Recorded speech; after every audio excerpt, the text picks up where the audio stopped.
Sanibonani, igama lami ngu-Asanda. Namhlanje ngizokhuluma ngesihloko esithi kusho ukuthini ukuphupha inyoka. Usually abantu abajwayele ukuphupha iy'nyoka ey'njengey'nhlwathi, amakhobra, hlampe inyoka emhlaza, emhlophe, but angizochaza ngokokhala.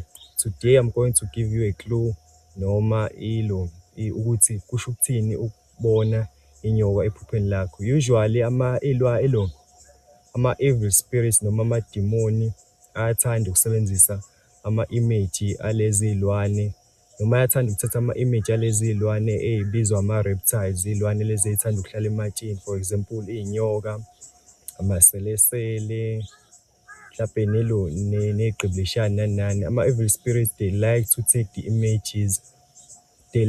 images of those animals ukuthi eze kuwena azokunikeza a-wrong information noma ezo-destroy impilo yakho. So in short, ukuphupha inyoka, if uwumuntu osebenzayo utholukuthi uzophupha inyoka iyakuluma, it means that you might lose your job noma ungaphelelwa umsebenzi, ugule noma u-experience lento abantu abathi i-promise and fail, whereby utholukuthi kuzoba nesithembiso sokuthi hlampe ubuzopromothwa emsebenzini, utholukuthi lokho akusenzeki, noma umuntu uzokuthembisa ukuthi uzokwenzela into egcine engakwenzanga. Futhi ngingasho ukuthi uzogula if ever uphupha inyoka iyakuluma ephupheni lakho. But if ikujaha if ever inyoka iyakujaha, it's a different meaning. I will do a video on that on another day. And if ever umuntu wesifazane utholukuthi nje usemusha usesimeni sokuthi uphupha inyoka, it means that at that moment you might become pregnant, ungakhulelwa kuleso sikhathi utholukuthi uphupha ngaso inyoka.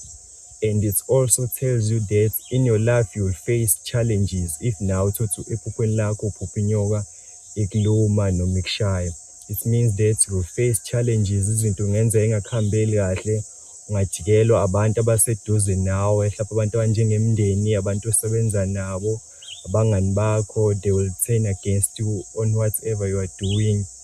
And you have a lucky if ever umuntu ophuphayo and you find the situation whereby uphupha, uyawabona lamaphupho nje utholukuthi ulunywa iy'nyoka noma yiphupha inyoka, usuke unenhlanhla cause abanye abantu abaphuphi at all, abanye bayaphupha and they find themselves betholukuthi uma bevuka bakhumbula ukuthi baphupheni. Wena cause uyakwazi ukukhumbula ukuthi ngiphupha inyoka ingiluma, you are lucky cause it tells you that you have to stand up for life, find protection and be safe as much as you can, cause siphila esikhathini esinzima njengamanje, abantu abafuna ukubona omunye umuntu ephumelela.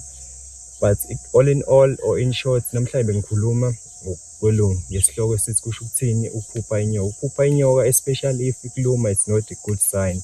Igama lami ngu-Asanda. I was here to share my point of view.